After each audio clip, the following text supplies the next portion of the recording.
मैंने आपको बताया इसने दिल्ली सल्तनत के लगभग 3 वंशों को देखा और उनके 7 से 8 जो सुल्तान थे उनको देखा। ठीक है, उनके दरबार में रहा।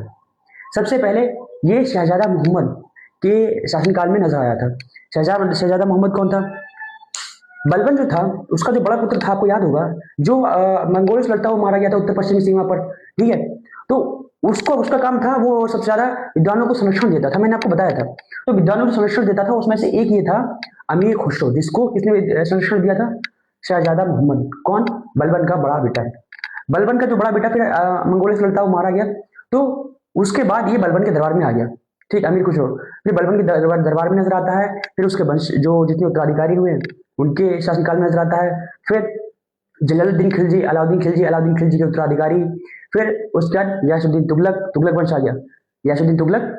और फिर मोहम्मद बिन तुगलक के शासनकाल तक ये नजर आता है। इसने मोहम्मदी शासन की जो मोहम्मद बिन तुगलक उसके शासनकाल को देखा। ठीक, मैंने आपको बताया इसने दिल्ली सल्तनत के लगभग 3 वंशों को देखा और उनके 7 से 8 जो सुल्तान थे उनको देखा। ठीक है, उनके दरबार में रहा। सबसे पहले ये शहजादा मोहम्मद के शासनकाल में नजर आया था। शहजादा मोहम्मद कौन था? बलबन जो था उसका जो बड़ा पुत्र था, आपको याद होगा, जो मंगोलियों से लड़ता हुआ मारा गया था उत्तर पश्चिमी सीमा पर। ठीक है, तो उसको उसका काम था, वो सबसे ज्यादा विद्वानों को संरक्षण देता था। मैंने आपको बताया था, तो विद्वानों को संरक्षण देता था। उसमें से एक ये था अमीर खुसरो, जिसको किसने संरक्षण दिया था? शहजादा मोहम्मद। कौन? बलबन का बड़ा बेटा है। बलबन का जो बड़ा बेटा फिर मंगोलियों से लड़ता हुआ मारा गया, तो उसके बाद ये बलबन के दरबार में आ गया। ठीक, अमीर खुसरो फिर बलबन के दरबार में नजर आता है। फिर उसके वंश जो जितने उत्तराधिकारी हुए उनके शासनकाल में नजर आता है। फिर जलालुद्दीन खिलजी, अलाउद्दीन खिलजी के उत्तराधिकारी।